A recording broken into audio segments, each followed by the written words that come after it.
Good evening and welcome back to yet another Heroes Lounge Super Sunday Showdown. And joining me for this week's adventure, it's Transparent. Hello everybody, hello Karis. It is a joy to be here on this Super Sunday Showdown where we have two fantastic teams going up against each other here competing for the playoff positions of Division 2. Yes, Karis, we have WoofWoof Warriors versus Heal Me Maybe. Oh, as Carly Rae Jepsen famously said. Yeah, but Carly Rae Jepsen always was wanting those heals and was saying, come on, heal me maybe. That's one of the biggest problems with Carly Rae Jepsen is how much she was just too far forward. She was just out of position all the time.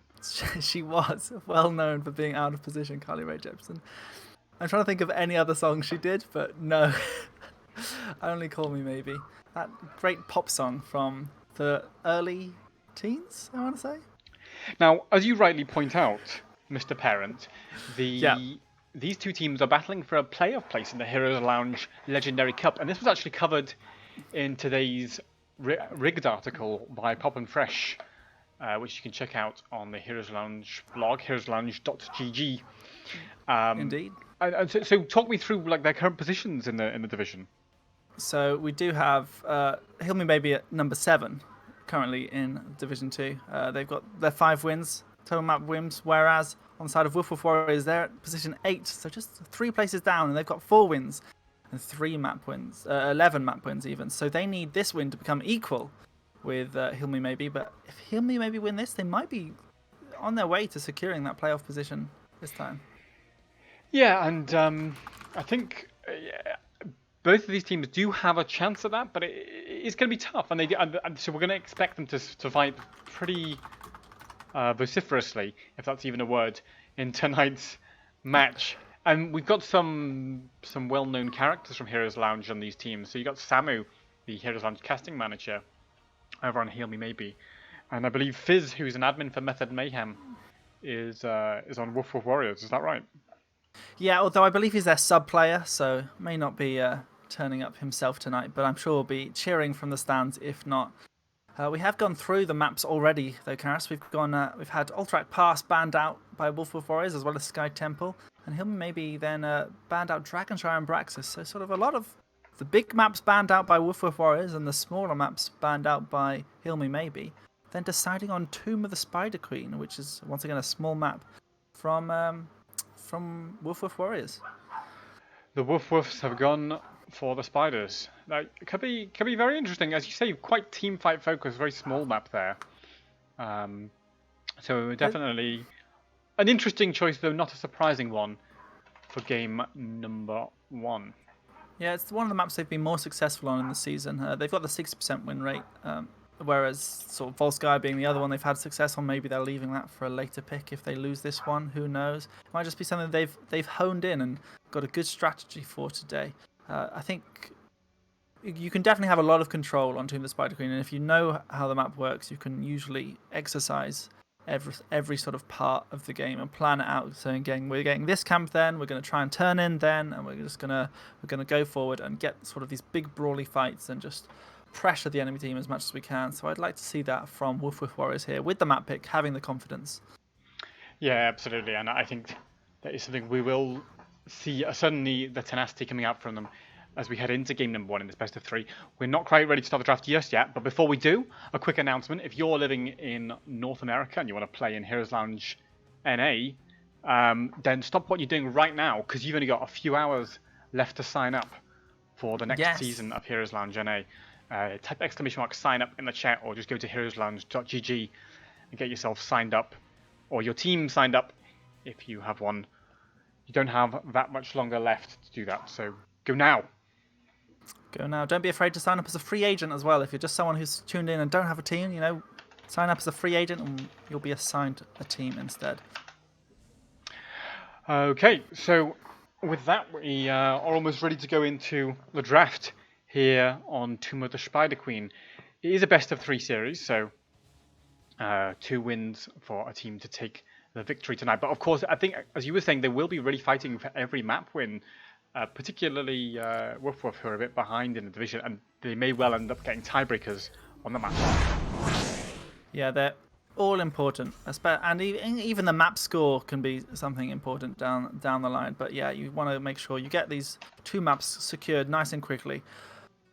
Now, as we're heading into the draft, obviously there's been a couple of things that are sort of banned out fairly standardly at the moment. Rhaegar being one of them, Cassia as well at the moment, Tassadar. But something that both teams have had a huge pick rate with is Johanna, which is something that's very crucial on this map, Karis. Yeah, just so pivotal for the wave clear and just rotating between that top and mid lane. And of course, being quite a fearless tank as she is with that Iron Skin to get her out of any sticky situations, we do see her prioritized a great deal on this map as well as a bunch of others, I might add. But here, particularly with that, that rotation wave clear is so impactful. I do think. Sorry, I was just going to say that. Yeah, ETC is the other major tank that gets prioritized by teams at the moment. So we may see that kind of mind games of trying to go for Joanna or ETC, or whether the teams leave one open and go for the other. It's a tough draft call. Yeah, I mean, ETC does sort of heighten a little bit in priority on Tomb of the Spider Queen because he just has that extra sort of amount of control that you can do a bit of invade, get some real aggression coming in there. Obviously, we've seen the Cassie and the Rhaegar banned out, so both teams sort of doing the standard things. Now we might see something come in. Heal Me maybe obviously with first pick. They could ban the Johanna here and pick up the ETC themselves, sort of denying a little bit of that control. Or maybe they're just happy having the Johanna. Obviously, we'll have to see what what they ban. Well, don't forget that Tassadar that you also mentioned is still open, so that may be also something that the teams are looking to go into as well. So now the Sylvanas ban, Karis, that's sort of a telltale sign of sort of saying we don't want too much early game aggression from the side of WoofWoof Warriors. That's a scary thing to go into, Sylvanas early game on Tomb of the Spider Queen. Yeah, she just has that ability to really pressure people, and of course, if you pick up camps or the objective, she helps them push so strongly, and it is something that teams can struggle to deal with. But this has left the Joanna open for the first pick. I assume that's going to be what gets picked up here by the Heal Me Maybe. It's almost definitely got to be, right. I think it's both a comfort pick of both teams. It helps with the wave clear on Tomb of the Spider Queen. It's so essential, such a standard pickup that. Unless you're really confident with a different tank, you'd pick Johanna. And like it is, picks up for Heal Me Maybe. There's a lot of time in making that decision. I wonder if they were using it to discuss, and I don't know if you tell me if you do this in your drafts as well, but like saying, okay, we're going to pick the Johanna, now let's start talking about picks 2 and 3. Can we utilize the time? The problem is, of course, you don't know what the enemy's going to pick, and what you might have to react to. No, of course you don't, but you want to have a plan for every sort of hero they have. And maybe they were considering the Zul, because that is something that obviously now with Cassia being prioritized can slip through. And the Zul ETC is a strong setup for the side of WoofWoof Warriors. Yeah, I would say if there's a tank who can deal with that, it's Joanna. She's probably the best person to take that level of abuse. And maybe they're going to go for maybe very passive backliners now to sit far behind Joanna and just say, look, Joanna can take the punishment. We won't take any of that nonsense. Anna are going to sit a long way back for her healing. Lyric, of course, not so much, but he, again, not worried about CC. So there you've got 2 frontliners on the side of Heal Me Maybe who aren't worried about that CC combination as much from Senor Burrito and Sunny. Yeah, Anna is a crucial healer against sort of the Zul ETC playstyle as well. They're both looking to sustain at the front line there, trying to sort of have a bit of control. But Anna, with those anti-healing grenades, can really shut them both down. And any sort of burst is going to be sort of really too much for both of them to handle. So if Heal Me Maybe can have some sort of instant blow-up composition to go with that Anna grenade, or just pressure that ETC itself, they'll be doing really well here. We've seen the Malthael banned out, so maybe they were scared of the Nano Boost Malthael? Yeah, I mean, maybe, but then there's the thing is that I've heard some inside intel that Heal Me Maybe do like to play that kind of very aggressive multiple melee style. And there has been talk of them doing like a Malthael DPS, on top of another solo laner, because I believe they recently added a player who is a melee specialist to their roster. Lucio. Now you and I have been talking a lot about Lucio recently, Transparent. I mean, I really rate him. I think he's just got so much healing in the bank. He does, and not just healing, but shielding, Karis. Shielding And as well. Yeah. that's what's important against the Ana. Yes, of course, the shielding, which can't be denied by that Ana healing grenade, and so not as easy to punish the survivability of him. I mean, something tells me he's not going to go high 5 in this particular game, as Greymane gets picked up as the last pick for his team. So yeah, I think the Lucio pickup's nice to give that mobility as well to Zul and ETC to run in and find targets, perhaps past the Joanna. You just run past. But look at that triple melee front line of Heal Me Maybe, the Joanna, the Lyric, and the Deathwing, providing a lot of beef. The question is, can Greymane do enough to all of them? Well, it's not just sort of the team fights as well. I think Heal Me Maybe have a fantastic composition for dealing with the objective. If you're going to try and push into any team, the healing in with the clear that Deathwing has from afar, the Kel'Thas clear, Johanna by itself, and Leoric doing the offlane stuff, there's barely going to be a tower that goes down at the start of this first Wibwaver wave. I'm guessing, Karis, anyway. Yeah, it's like the only hero on Heal Me Maybe that doesn't have insane wave clear is Ana. So she'll feel a bit left out there. She'll be like, oh, I'm surplus to requirements.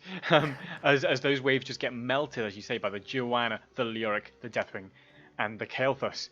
But absolutely, there's a lot of different ways that these teams can play this map, of course. And we'll have to see how they do it as we go into game number 1 in this best of 3.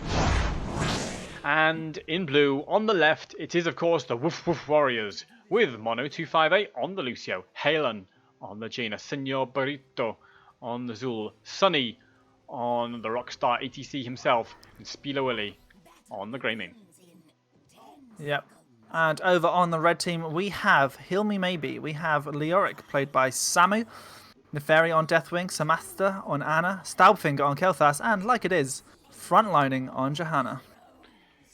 So, level 1 talents are in for both the teams. Party mix for Lucio. The reason for that, I think, is because of that Kael'thas living bomb. He wants to be able to heal his teammates without them clumping too much and inviting that Kael'thas living bomb to spread.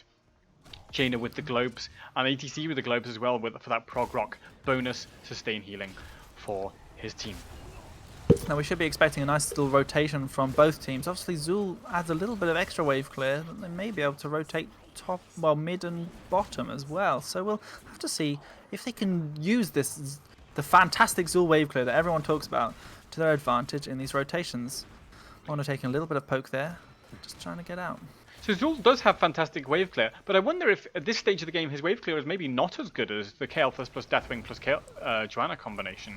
I would suspect his wave clear, the wave clear might be on the side of the red team here in these early stages. Maybe later on Zul will out wave clear them and be able to kind of rotate 2 lanes and stuff like that. But for now, maybe he doesn't have the wave clear to do that against Yeah, Leoric. and there's sort of a bit of a standard play here, but also the blue team now, WoofWoof Warriors, have gone for their bruiser camp. It's quite an early bruiser camp. It means that you're sort of planning to do something else with it. Maybe they're going to try and force in on the middle, but neither team going for the siege camp at the bottom. So now with this bruiser camp, what are they going to do? It's a bit early to try and get your tank paid in by itself. So are they going to rotate Greymane now bot? That is indeed their play, it seems. Yeah, and I assume he's going to threaten Leoric a bit, and then when Leoric backs off, Samu plays, of course, known very well on that solo lane.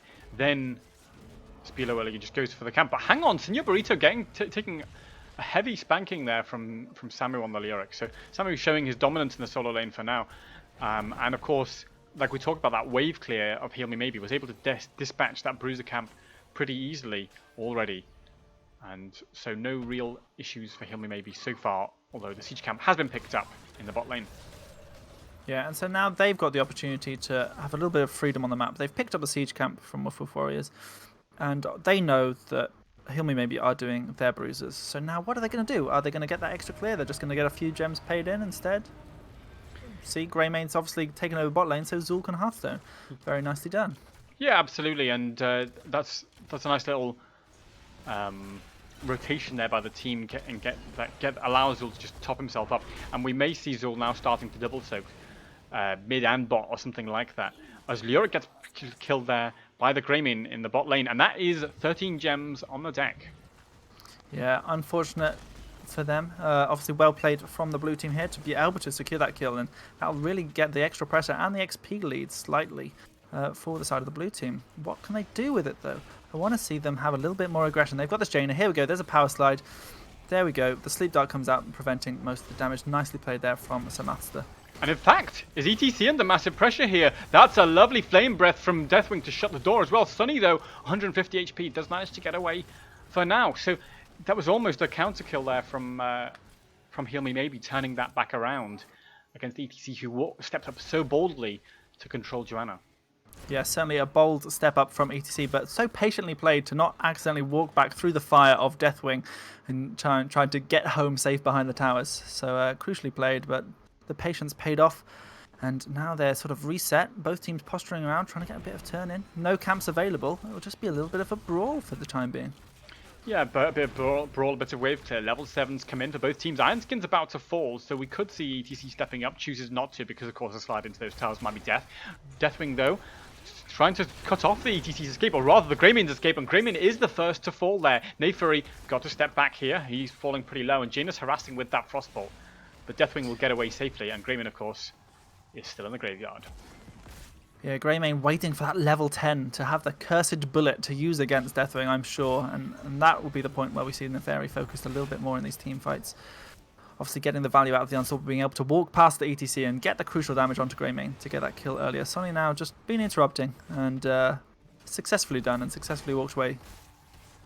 The sleeping on Lucio is quite nice here from Samasta, and I have to say, Lucio's going to have to be very careful about that, because Lucio, while he's mobile, is very hard to kill. But once he's been put in position by a sleep set up for a Deathwing and a Kael'thas, it could just, you know, he doesn't have a lot of HP, he can just get bursted down. So he's got to be really careful about where those sleeps are hitting from the Ana. Now we had an unfortunate counting mishap where Neferi had 11 gems to turn in. It was just one short, so went to pick up one, and unfortunately not given the chance to pay that in this time. So maybe this gives blue team the opportunity to delay, but it looks like Kael'thas is going to get the pay on top instead, and that is indeed what happens. Red Waveweavers coming down, Karas. They are indeed. Now there is the Zul to clear this, and the Jaina. So I think the huge damage won't be inflicted here by Heal Me Maybe, but it's just about maybe whether they can find Jaina or something like that out of position and threaten them while those Web Weavers are pushing. We might see some aggression from Heal Me Maybe now, distracting their opponents from clearing those Web Weavers. So Joanna already stepping up like it is, just trying to pull Lucio a little bit further away from those towers, or even Sunny on the ETC, but nothing doing. They want to sit back and clear safely. Yep, they've just got to be patient. A nice force here from the 4-man of Heal Me Maybe, pushing in this mid-wave, trying to get the control of the vision of the map. This has been really nice from them so far. Yeah, it has been, but so far not much achieved with these Web Weavers. Those two towers in the middle lane are the most damaged, and they haven't even gone down. Level 10's been picked up by WoofWoof Warriors. They are slightly ahead in XP so far, and with that, they might try to look for a fight, although it seems like the Heal Me Maybe are going to sit back safely for now and get their own bruiser camp and avoid any confrontation down at Talon. Yeah, Jaina was a little bit hesitant there picking up their heroic, and they have gone for the Ring of Frost. They're looking for those big wombo combos with the Mosh Pit and the Ring of Frost. You know, getting that speed barrier, will really help with pushing Jaina forward to be able to get those crucial Ring of Frosts, ignoring the need for Water Elemental to annoy the enemy team. So really nicely done. Heal Me Maybe waiting on that bruiser camp for defense as well. Going to pick it up now. But again, I mean, the thing with the Ring of Frost is it has that big burst potential, but I wonder the roots component of it won't be so impactful against the Lyric, the Joanna, and the Deathwing, who can all go unstoppable basically. So Jaina may find that not much roots value is coming out back unless she can hit the Ana and the Kael'thas. And if she does hit Ana or Kael'thas, probably they will die with that Greymane damage on top. So it's kind of all about the placement of those rings, whereas Water Elemental might have been kind of safer average value, but maybe less chance to blow up a single target. Yeah, the first Web Weaver phase was much more successful for blue team, and this time they've really got the additional pressure of having that grey main and ETC aggression that means that red team are kind of a little bit scared to step forward at times, even with the Johanna unstoppables. It's sort of a little bit scary for them. And now see Senor Burrito trying to turn in those 24, but I do not think he will be allowed. And red team are soon collapsing. This looks like it could be nicely done, but Samasta gets to sleep on ETC, and they're going to walk away.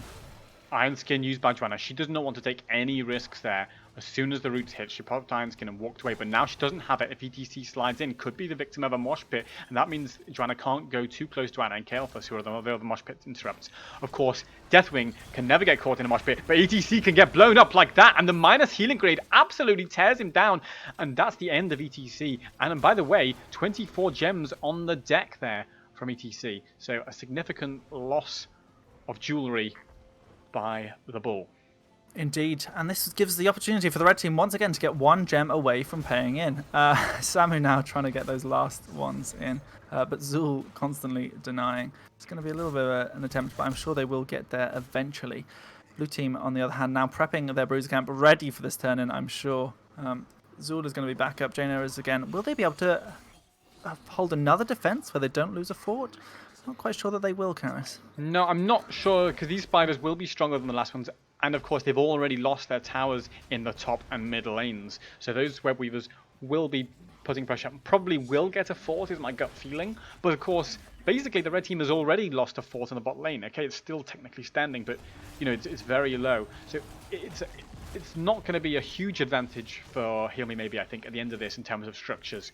But again, it's all about whether they can find picks or draw out a team fight for long enough for those web weavers to push. As Deathwing jumps in, tries to catch onto ETC, who's been grenaded, who's been locked down with the blessed shield, with the gravity lapse on top, but he slides out to safety. Yeah, nicely done. That grenade holding off a lot of healing for just enough time, but Mono was able to pop the healing after the grenade wore off. And lovely Ring of Frost, but I think the sleep has just saved Samasa as well as the debilitating dart. Very nicely done here from the red team. The Nana goes off onto the Kael'thas. Like it is, though, is going to be falling to this poison Nova. Oh no, Samasa is keeping everybody up. Oh, what a fight this is. So Salfinger looking to be able to maybe get out, but the mosh pit goes down while Anna goes down to the grey main, and Kael'thas is picked up as well. Very nicely done here from the blue team. Able to get a 3-for-0 in that team fight. Credit to Samasta on the Anna, kept everyone alive for so long there. And I mean, like, as you say, the sleep on Jaina, because the Ring of Frost was on Kael'thas and Anna, and that's what I was saying it earlier, that's exactly what Jaina needs to do. It was a spot-on Ring of Frost, but then the sleep just stopped that follow-up damage and kept Anna and Kael'thas alive for long enough for the nano boost to come out and for them to start running away. The problem is, it's very hard to run away from a Lucio comp. As we saw, a Mono 258 gave that speed to his teammates to allow them to chase and secure the kills with the help of that mosh pit. Yep, they are doing very well done in this counter aggression. They now have another blue web weaver phase for themselves. Will they be able to force such a fight again without sort of the use of their crucial heroics? Obviously, mosh pit is going to be another 60 seconds. Sound barrier coming up in 10, so they may be able to take a little fight just before that mosh pit is available. Yeah, absolutely. So I think there is a chance here. But I think they don't really want to force a fight while the web weavers are pushing, because that takes away, their ability to utilize that incredible clear potential that they have. Joanna uses the Iron Skin just to step up and then secure that web weaver being clear. So mid web weaver cleared with no problem. Top lane's going to be the next priority. Lyric is sitting bottom, thinking about clearing the bot, but he doesn't want to leave his teammates in a 4v5 situation because Zul is rotating up there, wants to put pressure onto that fort, and in walk WoofWoof Warriors with the 16. Yeah, they're putting a great deal of pressure on this top fort. Deathwing breathing as much as he can onto that spider web weaver. Oh, and Johanna goes in with the blessed shield, but it's not enough to get any sort of kill. The sound barrier comes out denying a lot. Sleep also denying anything from the ETC. Nefaria's gone in with only 20% HP, and that was a bold play trying to get the fear in, but it is quickly cleared up by the blue team here. Yeah, I mean, the Horrify was spot on, pushes everyone away, but the problem is, again, that Lucio allows everyone to just chase with no real difficulty. They can just chase him to Deathwing. He's a big lumbering beast, and he can just plod along. And Lucio has roller skates, so Deathwing no match for the fearsome speed of the enemy team there, and that is a kill. I mean, I thought that fight would go worse for Heal Me Maybe, to be honest, because they were a talent down at the start of it. So credit to them for only losing the one kill, and that was the Deathwing. Yep, they have lost the 1 kill and the 1 fort, which, in 2 WoofWoof ways is pretty good. They lost the first one on the top, but Johanna gets slide, but unfortunately still had unstoppable at that point. Blue team now looking for those last 2 gems to maybe get in, which I'm sure Halen will soon find somewhere. Like it is, positioning far forward, trying to get this engaged perhaps in this 16 versus 17 level phase, while they have all their heroics available still. Samu is thinking about paying his 52 gemmies. He would really love to be able to pay them so he's less afraid of dying, because obviously as a Lyric, one of the things is you're not so afraid of dying, but Samu is terrified of dying right now because he's carrying his whole team's life savings in the bank. Yeah, he is indeed the nest egg, and will have to look a little bit to get those entombs, but not quite able to get there. Neferi lands as the Deathwing. The sleep has been on the ETC. ETC's retreating out a little bit, while Deathwing's putting a little bit of pressure on this Greymane and Zul. Will Red Team be able to rotate down? They've nano-boosted Kel'Thas. He's looking for Spiely Wheelie. Is Spiely Wheelie going to go down? He goes down to 100 HP, but Lucio is there to save him. 50 HP, and he gets out. Red Team now turning onto Sonny instead. Blue Team running away with their tails between their legs, it looks like, while Spiely Wheelie Hearthstones. Yeah, and everyone will walk away with their lives here miraculously, and the Siege Giants are still pushing bottom, by the way, for the blue team. ETC wants to step up. He's still got that mosh pit available. Yes, there's no sound barrier, but every heroic was traded on the side of the red team as well. So Sonny on the blue team here wants to step up, wants to threaten the Joanna and the Ana. And of course, there's no Horrify available from the Deathwing to interrupt that mosh pit either. So if Sonny can find a few people, they will secure a mosh pit, but instead they go for the sensible turn-in while the Giants are pushing in the bot lane. Yeah, Johanna was able to turn in 2 24 gems while sort of the little peace break happened, but so Samu's still got all those 52 and needs to be careful, so blue team are looking to punish him at any opportunity right now. Joanna steps up, wants to find that Jaina. The gravity lapse doesn't quite connect. The Phoenix is thrown in to provide some zoning, keep the ETC at bay, and for now they will be able to hold off the blue heroes, and we do know that they have that phenomenal wave clear potential with the Joanna, with the Lyric, but the Lyric can't be too careless with his life right now. Joanna helps to clear the first Web Weaver, but the fort is going down and Joanna has no Iron Skin, so steps back. The Web Weaver is still pushing the top lane now. Yeah, I think Johanna didn't quite commit the Blessed Shield to get the Jaina kill there. Perhaps worried a little bit about Mosh Pit, which we now know is available. Blue team now pushing down this bot lane, opening up these keep walls. There is a Web Weaver slowly coming soon, so there will be additional pressure. I don't think they will be able to get the keep, but they should be able to get a little bit of its HP down, I'm sure. Yeah, so quickly. The thing is, the wave clear that comes out from Heal Me Maybe, they just don't really care about that Web Weaver pressure unless they've got heroes pressuring them, which is what we've seen in the last couple of fort falls from WoofWoof Warriors stepping up, putting pressure so that that free wave clear doesn't happen. And Samu plays in the top lane with 62 gemmies. He could pay on his own right now. But the question is, will the WoofWoof Warriors allow it? Yep, Samu now, oh, he's obviously got the Unstoppable, so he will be able to walk away, but patiently does not use it. Oh, and the Blessed Shield comes in now on the engage, onto the ETC. ETC has the Sound Barrier, so is able to walk away slightly. The Fear has gone down as well. Still with the Power Slide and the Mosh Pit, though, so might look to re-engage. Halen now putting pressure on the Leoric in the backline. He's got 62 gems, but he's running away like it is as well. Oh, beautiful sleep there from Samaster. Senior Brita being caught out by the Zul. Can they put the pressure on him now? No, they have to back away. Very nice fight from both teams there, but a lot of heroics committed and no kill, and we still have the Mosh Pit ready on ETC. And it's what I always used to say about ETC. ETC's hidden trait is threat of Mosh. He doesn't have to ever press the R button in this game to be getting massive value from Mosh Pit, because watch how cautiously Joanna steps around him. Doesn't want to go in unless Condemn or Blessed Shield are available, or the Iron Skin is up. And so, like it is, just got to be so careful, because that Mosh Pit is just always a threat, always menacing. Now, Samu tries to catch on to Azul, who throws out the Poison Nova, causing massive damage onto the backline, but Signor Brito falling pretty low. The Cataclysm comes through. The Horrify isn't available to interrupt the Mosh Pit, and it's caught onto 3 members. There's 3 members on the deck. Deathwing and Joanna trying to run away. They probably will be able to, even with that Lucio speed giving Greymane the chance to run up to the gate. Like it is, will walk away, but still that's 3 members and a level 20 secured for the blue team. And, of course, they can get the camp, they can get the boss, and they can think about turning in just a few more gems. Yeah, that was really nicely done from the blue team there, knowing that they had very little gems at that point in time, and so they were up for any fight. They could take anything they wanted. They had the Mosh Pit, and Sonny, sure enough, got that 3-man mosh. Very nicely done from the blue team, and they're taking control of this game on Tomb of the Spider Queen. They don't quite have enough gems to turn in just yet. They will get this boss pretty easily. Zul's trying to pick up the last gems that they need. Senor Burrito is there in the bot lane, getting 3 more gems. Will that take them up to enough? No, they're 1 short just now. But and it's actually not clear where they will get that 1 gem from, actually. So it is actually tough for them to pay in time for it to be synchronized with the boss. But that boss is going to chip down that top keep, and then they will have the threat of a pay to follow. Yep. They look like they're not really pushing with the boss. They're thinking more about the turn-in. Boss is just buying them time, and it will also buy enough time for level 20s to be picked up by the red team. Obviously, we're going to see that Silence Entomb as well as a Nano Infusion. Johanna might opt for something a little bit different, though. I wonder if we'll see the ult upgrade or Blinded by the Light.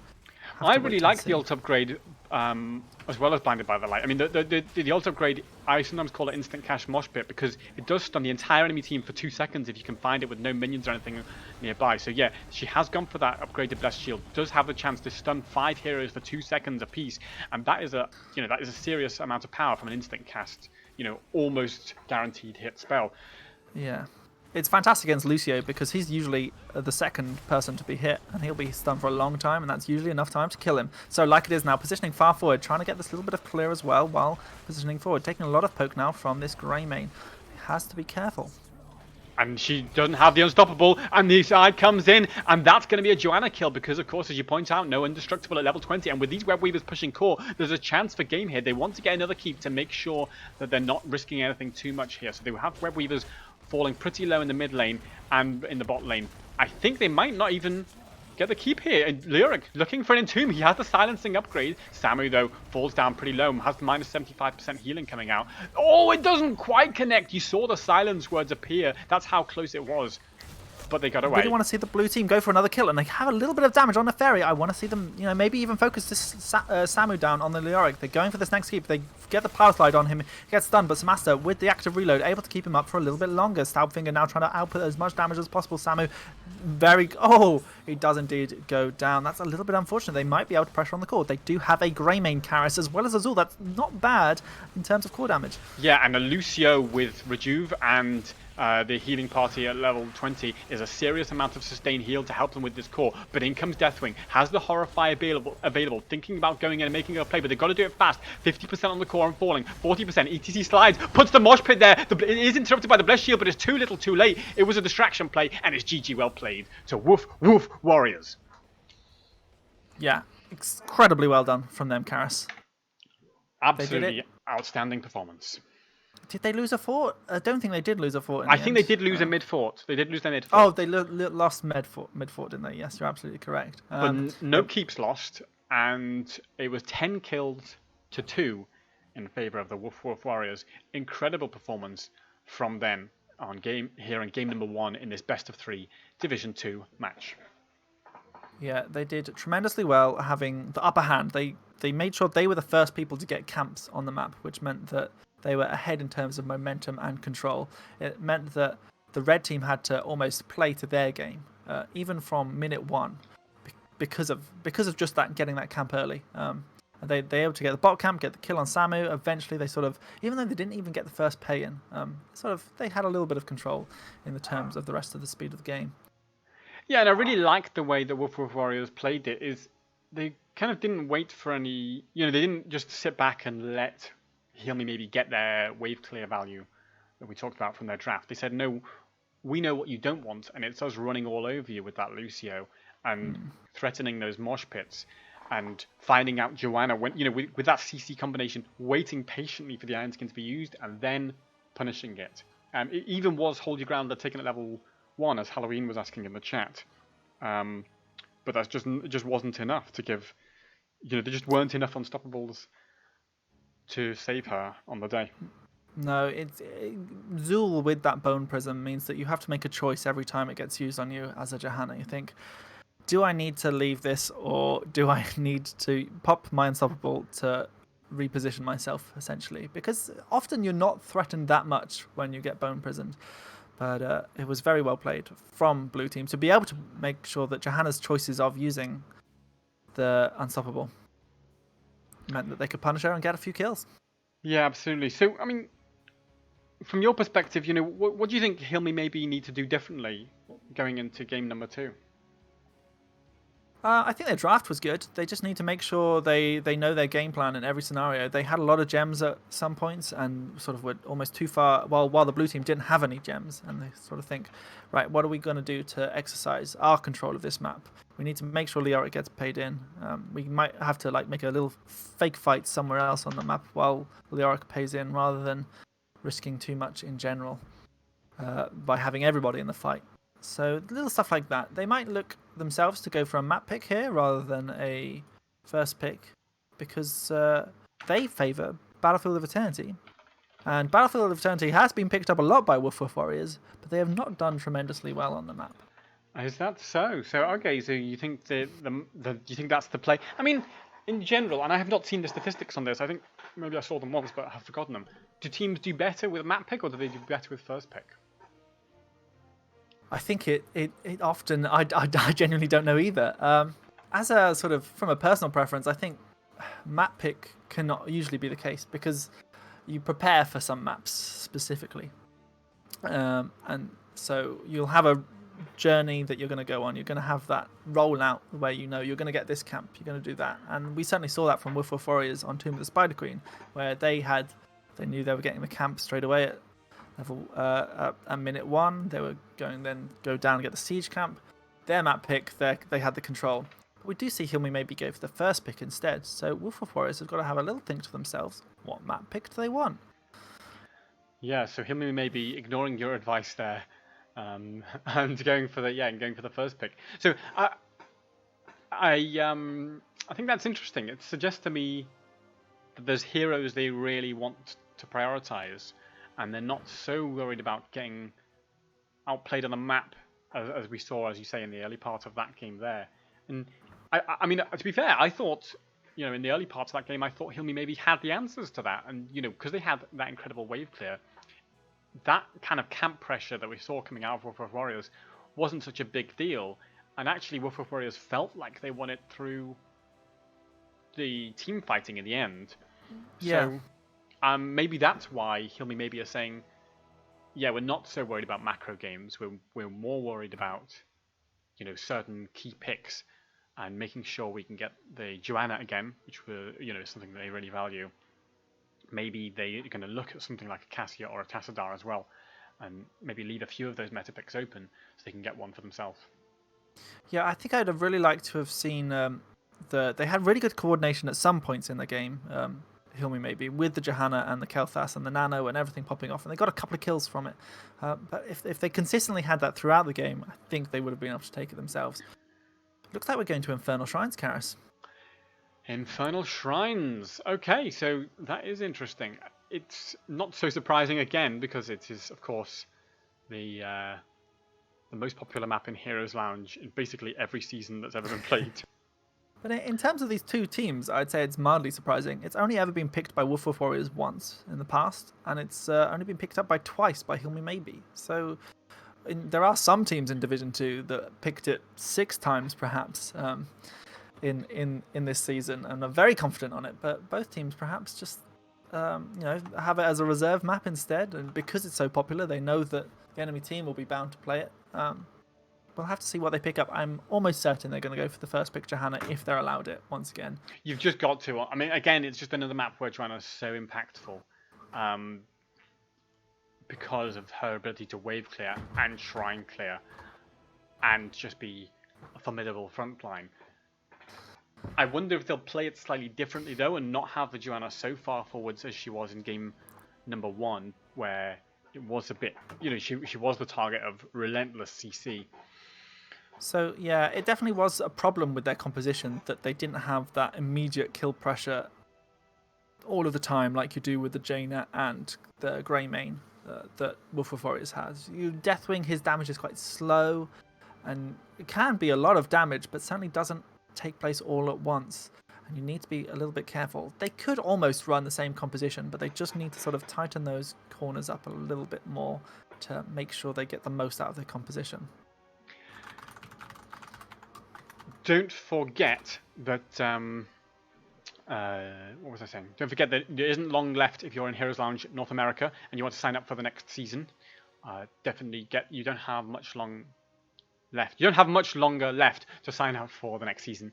It's got about 5 or 6 or 10 hours or something left to sign up. So sign-ups won't be open at this time tomorrow. So get yourself signed up as we go into the draft here in game number 2 in this best of 3 Division 2 match. Yep. And once again, we see first pick for Heal Me Maybe. I'm almost imagining it's going to be the exact same draft. Infernal Shrines and Tomb of the Spider Queen, very similar maps. Slightly bigger, obviously, but in terms of what you need, almost identical. There may be a sort of Sonya pickup instead of the Zul. Well, no, actually the Zul is pretty good too here. I'm almost certain we might see very, very identical drafts. Yeah, I mean, not anymore. There's the Zul ban saying we're not dealing with that business again. So a solid ban there from Heal Me Maybe, not wanting to play against that Zul again. Now I really expect that Joanna to be slam picked by Heal Me Maybe, but maybe this is the moment when WoofWoof Warriors ban the Joanna. They're banning the Rhaegar instead. They probably don't want to deal with that, and we may see a Cassia ban from them as well. And so this is the draft game from Heal Me Maybe, is let's leave the Cassia and the Joanna open, and we get either one, depending on which one is banned. Yeah, because obviously they've now got the decision of do they want that what's going to happen to that Sylvanas, because that was something that has been played a lot by WoofWoof Warriors and has a pretty decent win rate for them. So it's something to be considered, and that's why it was banned last game. And so now the Johanna has been banned out. They want to prioritize something else this time. It could be, like I say, that Cassia, the other one of those Peaky Blinders, but I don't know if I don't know if that's going to be allowed by WoofWoof Warriors. I suspect that will be banned, or maybe there is a chance that ETC will be banned, so not allowing some kind of tank choke play from Heal Me Maybe, because ETC and Joanna do tend to dominate that tank meta in these higher divisions at the moment. But no, banning the Tassadar, is this a slam pick ETC from Heal Me Maybe?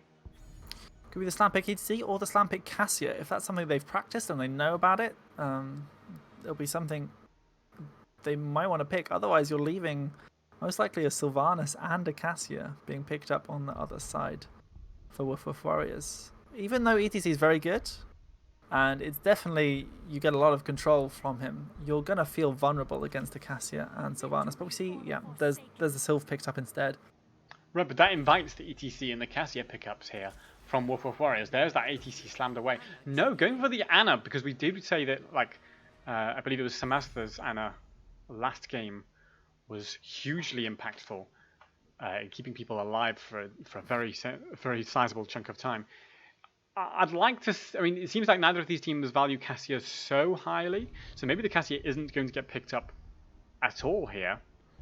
What are you expecting to get picked up in this second? Here in this second phase from Heal Me Maybe. Well, they might want to pick a support, and they have done that. Indeed, they've picked up the Malfurion, who has Twilight Dream as an option to cancel Mosh Pit, so that's pretty good. Like It Is picking up the Blaze. Now, Like It Is the tank player, but they could always flex it on to the other side. Now, Blaze main tank is certainly a risky thing, often considered a bruiser by most people who analyse the meta. They've opted to go for the Blaze main tank here. Now, I do have a copy pasta about Blaze, but I can't find it right now. I love a bit of Blaze main tank, as you know, and I think this is a great map for him as well, because he's got great wave clear and shrine clear. Blaze sometimes gets called a poor man's Joanna, and that is sort of what he is, except with maybe more damage and longer stun potential, particularly against clumped enemy teams. So Blaze is a decent pickup on the map, and I think we will see some aggression. But ETC is a tank who really makes Blaze's life difficult, because the ETC will be waiting to press that face melt on Blaze's engage. So Blaze then feels he has to press his unstoppable in order to engage, and that means that's going to end after a couple of seconds, and then he can't deal with slide, he can't deal with the burst damage with that 40 armor. So there's a lot of resources being traded just to allow Blaze to engage in the first place against an ETC. As Leoric gets picked up by Senor Burrito for WoofWoof Warriors. Yep, Leoric, very impactful on this map as well. Can do a lot of double soaking and rotating just all around the map, just to make sure that the 4-man are able to do whatever they want. And Spiely Wheelie is just thinking, you know what, I'll see the whole composition of the enemy team, and then I'll pick the DPS that's right for me. Maybe it's going to be that Greymane again. Maybe it'll be Cassia. We don't know. We see Dahaka and Thrall, so it's definitely the Blaze main tank, and Thrall in the 4-man. It's that big melee composition that you were talking about earlier. Yeah, and I do like it. The problem is that ETC can make it really difficult for those heavy melee comps. And I sort of think, rather than ban Joanna, I would have ban against, if I was going for those 3 melees, maybe it's the time to think about banning ETC and let them have Joanna. Okay, Joanna's maybe better for the map, but ETC's better against that Blaze, Thrall, and Dahaka because he's so good at peeling for Ana and Jaina, which is what is going to be needed for WoofWoof Warriors. So, yeah, WoofWoof Warriors have chosen to pick the exact same composition, minus a Necromancer, and placed it for an Undead Skeleton King instead, which, in my eyes, is pretty much the same thing. So, we have a much different comp, though, on the side of Heal Me Maybe, which I'm actually not a big fan of on this map. It's a little bit of a risky thing to have. Also, having... This is the thing. Having 3 melee, a melee assassin instead of a ranged assassin, means that if you lose the objective, it's much harder to clear it up. And you need to be careful with that. Whilst we wait for these teams to load in, you can bet virtual points on who you think will win game number 2 in this best of 3 series. You can type !bet A and a number of points to bet on WoofWoof Warriors, or !bet B and the number of points if you think Heal Me Maybe can start the reverse sweep with a win on Infernal Shrines. But these teams have loaded in pretty fast, so we're going to go into game number 2 in this best of 5. Now, Transparent, who do we have on the left? On the left, we have the blue team, otherwise known as WoofWoof Warriors, and we have Mono258 on the Ana, Sonny on the ETC, Senor Burrito on the Leoric, Halen on Jaina, and Spiely Willy on that Greymane. And in the red corner, we have Heal Me Maybe with Samu Plays there on that Dahaka, his signature hero, Staubfinger on the Thrall, like it is on that main tank Blaze that Transparent does not believe in, Samastha on the Malfurion, and of course Neferi on the Sylvanas. So, level 1 talents are in, and Thrall has gone for Echo of the Elements, not going for Crash Lightning, which is notoriously hard to stack, particularly on the shrines. But now here's interesting, is that a race car Dahaka from Samu there? It is indeed the additional move speed, so he's hoping to double soak similar to the Leoric. It's a little bit of a thing where you need that extra speed to be able to get from lane to lane so that you can clear the minions, which is exactly what Leoric is going to be doing very early on as well. And this 4-man instead, on the side of WoofWoof Warriors, have gone really well down and aggressively stopping the rotation here for Heal Me Maybe. Yeah, I really like this play from WoofWoof Warriors, but has it backfired? It might well have done as ETC falls down. And yes, they missed 3 minions of soak, I think, but they got the rest, and they did get themselves a kill. So if you take a look at the XP scores there, so far it's a sliver of XP lead for Heal Me Maybe, depending on how these waves get cleared. Yeah, we do see that Nexus anomaly from many seasons ago coming in where the XP is dropped by the minions, allowing Heal Me Maybe to pick up the XP later on. It would have had to be a long delay from the side of WoofWoof Warriors. It's fine to play aggressively, but you've got to really be careful early game. Well, that's the thing, is they tried to make it a long delay. They knew they needed a long delay, and that's why ETC committed so hard trying to stop that rotation outright and just really stall that. And of course paid for it with his life, as both teams picking up their siege camp, and a touch of XP being missed in the mid lane by the WoofWoof Warriors as ETC gets rooted again and again, and that goes down for a second time. Lovely root chains there from the team. Yeah, Samath's is doing a fantastic job of patiently waiting for the ETC to go in and then just rooting them in place, saying, oh, you've come in, you're not going out, sorry about that. And they're just following up with a lot of damage. Obviously, ETC has a bit of control, but being left on an island means that Thrall and Sylvanas just get free reign to do a heck of a lot of damage on them. Yeah, and Thrall, by the way, trying to show that he's the real WoofWoof Warrior with these dog stacks at level 4, the Frostwolf pack. Once he gets those up and running, he'll have a very short cooldown on that W, and he may then turn that into Alpha Wolf at level 16 for some percentage damage. And when ETC takes that to the face, he's going to fall so fast. And ETC is a tank who struggles against roots as well because he can't slide when he's rooted. And there's roots and stuns and slows coming out in plentiful force from Heal Me Maybe. Yeah, I do think WoofWoof Warriors have the ability to come back into this very easily because they've got a really nice, clean comp. If they manage to get any sort of stun with and a grenade on it, and then put all their damage on it, that person should die fairly easily, fairly quickly. Obviously, Blaze is a big boy, both in size and hit points, and may be able to sustain through it.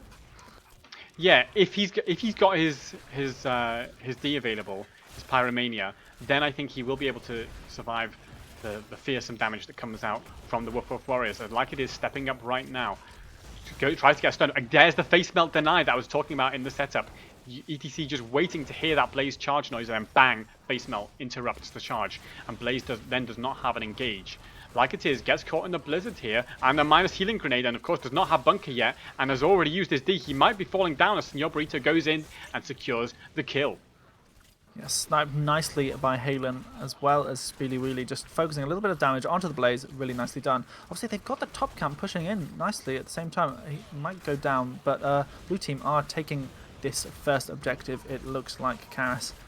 Yes, they will be securing that. It's a Mortar Punisher, which does sizable amounts of siege damage, but there is a Bruiser camp pushing in that top lane and threatening those towers, so I don't think it's going to be the end of the world for Heal Me Maybe to lose this Punisher.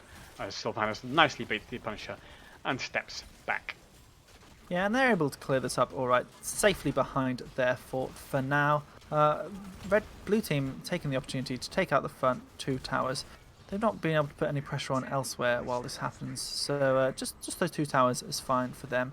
And a little bit of the momentum lead, as some people like to think about it. You know, they're able to just start rotating where they want. They may look at these middle camps that red team have already started.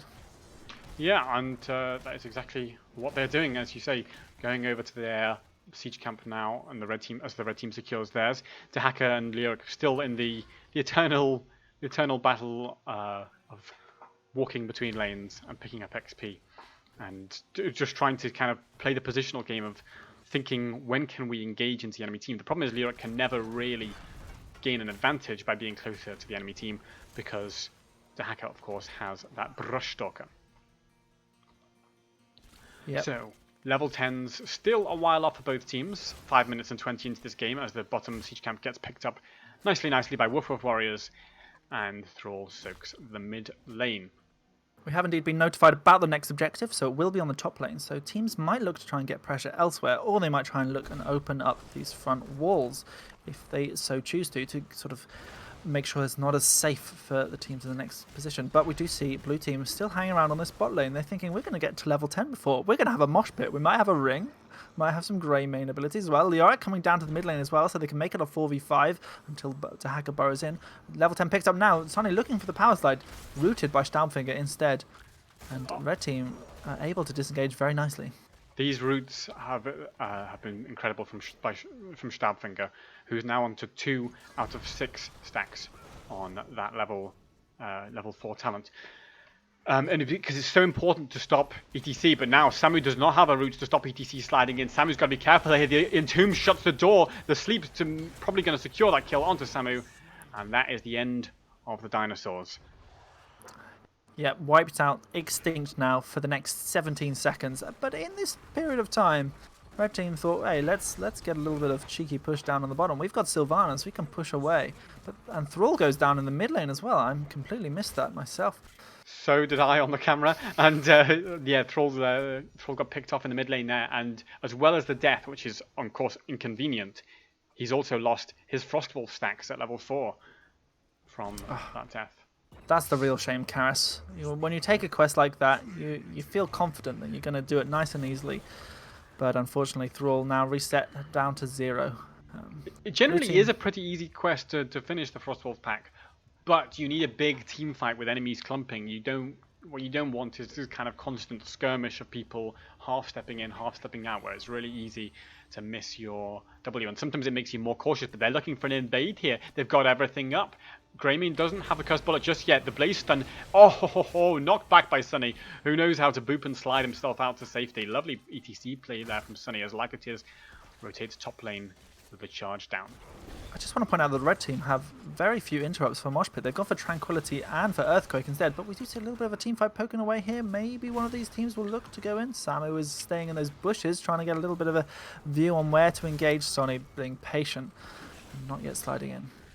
Yeah, I mean, like it is on the Blaze does have an interrupt for that Mosh Pit because he has gone for the Unstoppable, and he does have those globes up and running now. So in fact, he's trying to catch the ETC now. There's the Entomb to stop that chase, but Dahaka may get caught here from the slide from Sunny. Gets the cleanse, manages to walk away. The Blunker's up. They're chasing on. Speedy Wheelie out in the wrong position, though. He is going to get silenced. He's getting knocked out, but the ring comes back and it's beautiful. There are less and less times for interrupts on the Mosh Pit, but obviously they're a hero down. Lyric gets picked off as well. This is red team taking the advantage and the aggression here. Maybe they'll look to get additional stuff as well as this top objective, Karis. I really like that play from Heal Me Maybe, saying we're not just going to sit around and wait to get moshed and Ring of Frosted. We're just going to go in and dive hard onto the Ana and the Jaina and the Greymane. Greymane, of course, was stepping up, trying to put pressure onto the backliners himself. That's a lovely arrival and tongue from the Dahaka, who catches onto Señorito, but Señorito actually manages to make it away with his life. Samu waiting for that tongue again. Oh, just about misses onto Señorito, who had that movement speed there. Yeah, nicely done here from Señorito, pressing E at the exact moment that he needed to be able to live. But Frozen Punisher goes over to the side of the red team. Big wave here at the bottom is going to do some work as well, but blue team getting the wave in the middle. And the Punisher is going to disable this structure as well. A lovely charge from Blaze keeps ETC frozen into the roots, and if there's one thing that Heal Me Maybe have got, it's follow-up roots to secure that ETC kill. He is getting harangued this game as Blaze charges in, wants to put his pressure onto Greymane. Oh, the Punisher wants to follow with the double roots as well, and the minus 40% healing, but that's a huge Ring of Frost. Blaze uses Bunker to allow Thrall to just sit in there for 25 armor, and there comes the Blaze stun. That's where Blaze specializes, in that kind of aggressive chasing. You get a slow, you get a stun, and then when you've got two roots to follow you up, it's very nice indeed. And this Frozen Punisher is still looking healthy and looking to go onto this keep. Yeah, the value of the oils to just slow and persistently chase down these targets. Greymane was lucky to get away with his life. Now being able to clear up this Punisher on the keep. Blue team have got to do some work to get back into this game. Red team taking full advantage of the time they're given to be able to push down this middle lane. But that's an Entomb. That's a counter Entomb. Blaze tries to stun Lyric, but there's nothing doing there. Now ETC could potentially mosh pit here because the Blaze stun, which is the main interrupt, has already been used. Like it is, though, does manage to walk away with the health of his Unstoppable and sizable healing from Samasta. Yeah, red team now a level ahead. They're going to use this time to get their own camp back up and running. They might try and take an engage once they have level 16. Just going to rotate bot now. Maybe they're going to try and open up. The next objective will indeed be in the bot lane, which they've already taken out, had their own wall taken out by the first Punisher of the game. But they're going to take this camp instead, Karis.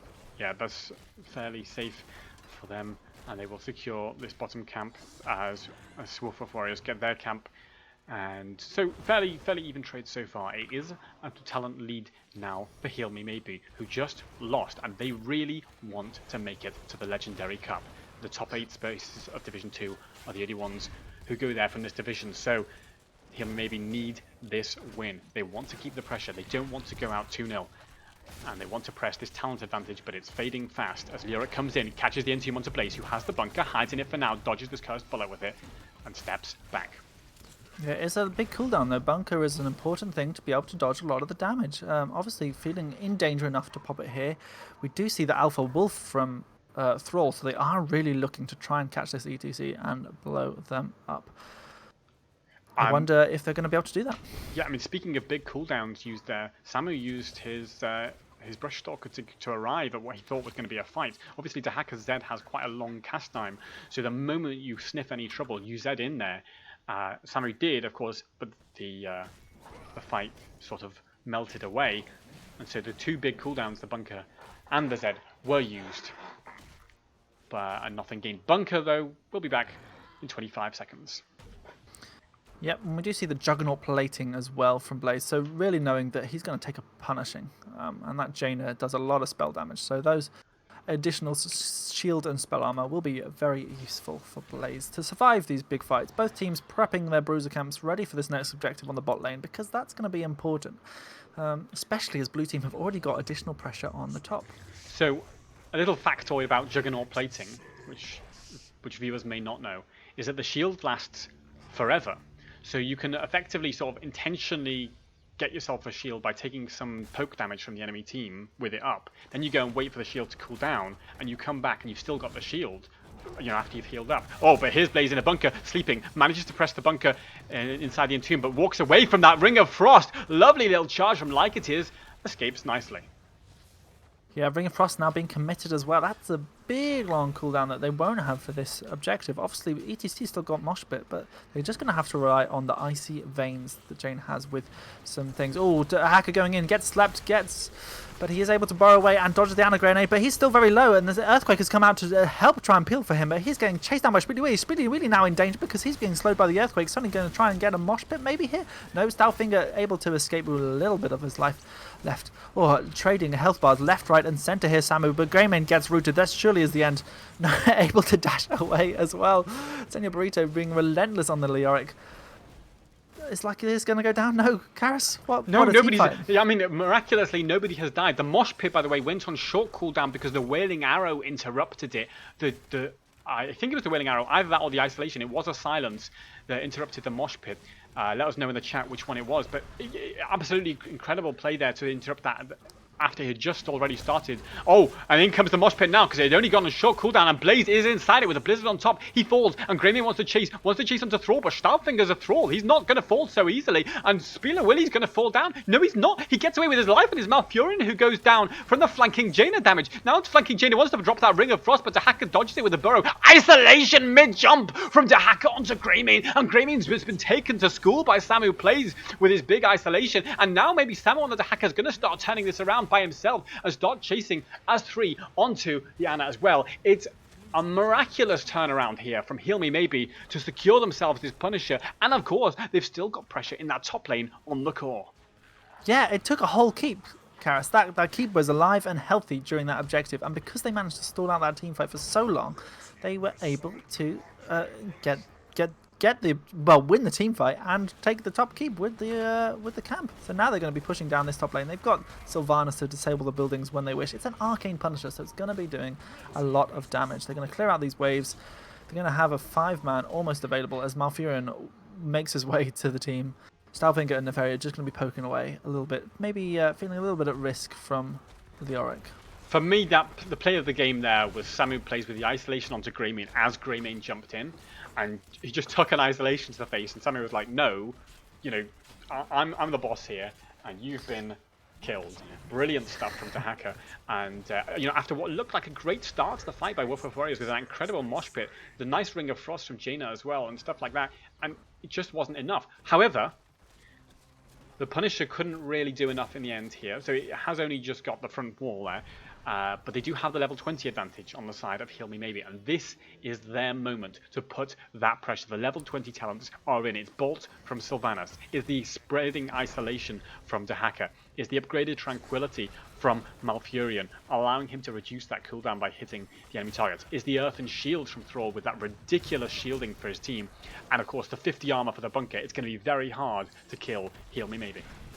Yeah, they have got a fantastic amount of sustain on their team. Obviously, WoofWoof Warriors is trying their best to defend this mid lane while they don't have the level 20s. They've lost both towers, though. The next objective is going to be in the top lane, which is really sort of semi-unfortunate and fortunate all at the same time, because it means they don't have to deal with the map pressure that's across the other side of the map, but they do have to make sure they win the objective, which they might be able to do. They've now got Bolt on both Jaina and ETC, and they've also got that Nano Infusion, so Jaina's going to be able to play much more aggressive, as well as that crucial Buried Alive, everyone's least favourite talent when they're inside the Entomb. But Leoric's favourite, of course. Well, here's something, because so far we've seen that Entomb used a lot on Blaze, and Blaze has just said, okay, I'm going to make my own box within the box, and puts himself in a bunker, and he's not in any danger. Well, he can't press bunker if he's silenced. But if he can sniff the Entomb coming, if he just sees the Leoric angling for it, he might press bunker predictively, because once you've started at casting, the silence won't interrupt it, and he will disappear into that bunker, and then potentially save his whole team like that. So there's going to be a lot of mind games going on between Like It Is and Senor Burrito. Yeah, they're going to have to be very patient. This game is going to be super tense for them. They've obviously a lot less confident than they were on Tomb of the Spider Queen at this point. But Hilmi may be doing a fantastic job of making sure there's pressure all over the map. They've got lanes pushed in. They're pushing in on this top as well, making sure that they've got the positional advantage around the objective for when it pops. They're just going to have to play patiently and wait for the next team fight though. It's minute 18, game number 2, best of 3 series in Division 2 between WoofWoof Warriors and Heal Me Maybe. The teams are posturing. Is this a potential wrap here from Heal Me Maybe? They want to find the jump on their opponents. They know that if they can just catch someone out of position, they've got a chance to take this to game number 3 in the series and get their playoff dreams very much off to a great start. But no, instead, they retreat off for potentially the final team fight of the game on the top shrine. Yeah, they're ever so patient here. WoofWoof Warriors, on the other hand, looking for that ditch team fight. It's not over until it's over, and Mosh Pit is something that can certainly turn the whole game around. Sonny's got to look for that crucial thing. Now, obviously, with Bolt of the Storm, able to find themselves in positions that they couldn't previously be in. And this top objective is somewhere where you can get some really nice plays as well, like it is already being focused. The silence comes down. Here comes the Bolt of the Storm. They're instantly blown up, just as you said. Ring of Frost comes out to try and get a little more of a secure, but they're going to be without a blaze at the start of this objective. I think they just give it, right? Now they just give it and they back off. The thing is, they can afford to give it. Oh, but there's a tongue onto Lyric with the roots to follow. Maybe they can catch onto Lyric. Yes, Senior Burrito falling pretty low with a minus 40% healing. And Lyric has gone down, so it is technically a 4v4. I still think the Heal Me Maybe will give this objective there. Yeah, they could put Dahaka at the other side of the map and just try and sort of relieve some of the pressure that's coming from minions there and maybe get a little bit of a keep. But they're using him as an engage tool right now. They're thinking we can take this back. We can take this back. Obviously, Sonny still has the mosh pit available. Samu Plays has gone in. He's looking for that tongue, but is unable to get it. Sonny's disrupting as much as he can. But the tongue goes off now onto the ETC. ETC's bolts away for safety, beautifully dodging the route from Thrall. The mechanical ability of these players is absolutely sensational. Dancing and living by the skins of their teeth, finding every resource that they have in their bag of tricks to get themselves out of danger. And so, nobody dies after that initial trade of Blaze versus Lyric, and the Punisher will go over to WoofWoof Warriors. But it's still got a fort and the keep to get through. Yeah, and no Bolt of the Storm this time for Sonny, so unable to instantly follow up on the, not Protector, the Punisher, but the Punisher now goes down, and there's, once again, the whole combo. Bunker unable to be popped off. This beautiful stuff from the Silencing and Tomb. Buried Alive doing so much work here against the Blaze. I really like the play there from Lyric, who knew that the Punisher was going in for a jump and was so ready to just put it on the end of it. If he waited half a second, then Blaze presses D and Blaze gets out to safety. But no, Senor Burrito knew the moment, and this is maybe the moment that they're going to secure their playoff chances. WoofWoof Warriors pushing. They're 1-0 up already. Can they take this series 2-0 as the slide comes in onto Dahaka, blown up by that Jaina and Greymane damage. The Earthquake comes out to give the shield, but it's too little too late. Jaina's been nanoed. Can she catch anything? But Thrall with the nice roots here. Maybe they'll be able to catch Jaina in response, but she blinks out to safety. The Punisher has fallen down though, but in he comes for one last breath onto Thrall, and that's 3 dead. This might be WoofWoof Warriors going all the way. Yeah, and if Harry's going to have to pull something available, but the silence has gone down already onto the Sylvanas, the power slide as well. They had to bolt out as well. The damage onto the core, 72%, 70% now. Greymane is just wailing away here. ETC trying to make as much space as possible, but 30%. This could still turn around, but I think it's going to be WoofWoof Warriors taking the game number 2 fantastically from having no forts at the start of that objective to having the core. Well done from WoofWoof Warriors. Absolutely sensational performance from them. A sensational turnaround. I mean, WoofWoof Warriors pulled that out of nothing. As you say, 2 minutes ago they didn't have a fort, and just by managing to chain those deaths, find those pickoffs, find the slightest slip up from Blaze, catch him out of position, bang the Entomb, bang the blow up, and death after death followed. And just run all the way with that Punisher and secure the victory. Yeah, it really shows you what power those Storm tier talents at level 20 can have. It's just so well done here from WoofWoof Warriors, really just coming back and just having the strength to know that they can do this, and then just turning on the core as well. You know, we did not expect them to be able to end the game there, but relentlessly getting one kill after another, using those Buried Alive. Very well done from them. I mean, the thing is, if you were to just look at the statistics, like, and maybe we can get those on screen, but you know, in terms of basically every statistic, Heal Me Maybe we're ahead. You know, in terms of XP that's been taken, in terms of kills that have been done, 12 kills to 9 in favor of Heal Me Maybe. More structures were taken by Heal Me Maybe. I think it was 3 forts and 2 keeps that Heal Me Maybe took versus 1 fort and 1 keep. But it doesn't matter because the only structure that matters in the end is the core, and WoofWoof Warriors knew how to pull the trigger at the end of the game and secure themselves a 2-0 victory that's almost certainly eliminated Heal Me Maybe from playoff chances, or maybe not. It's hard to say. Not quite. They've pulled themselves even, so obviously they've got themselves a little bit ahead in the head-to-head as well. WoofWoof Warriors were the ones lower down in the league after all.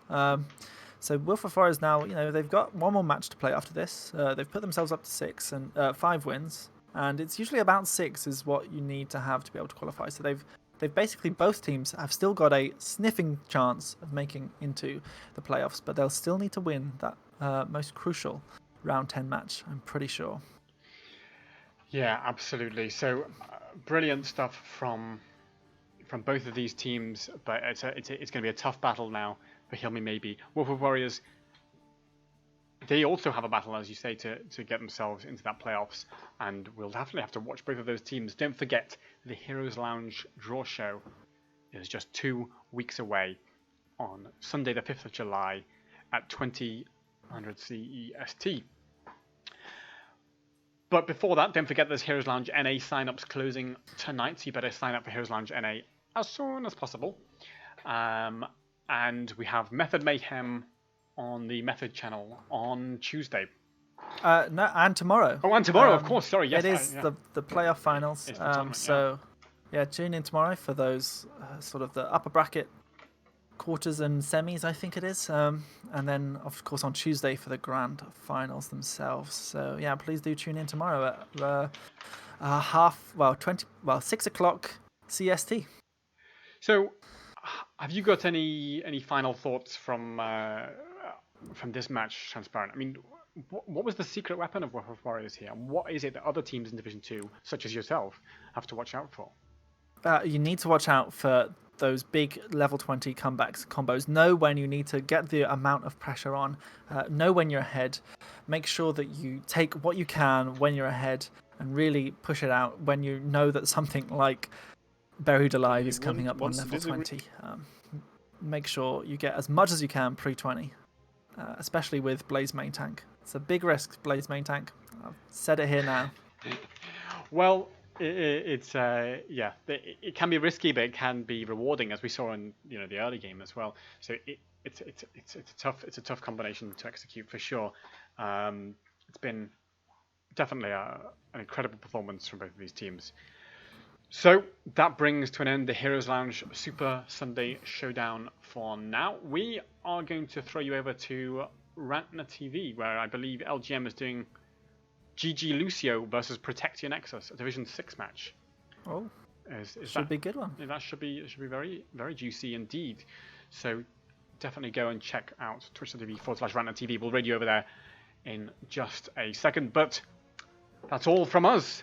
So thank you, Transparent, for joining me, and thank you, Karis, for having me. Yes, and thank you, everyone, for watching, and we'll see you again next Sunday.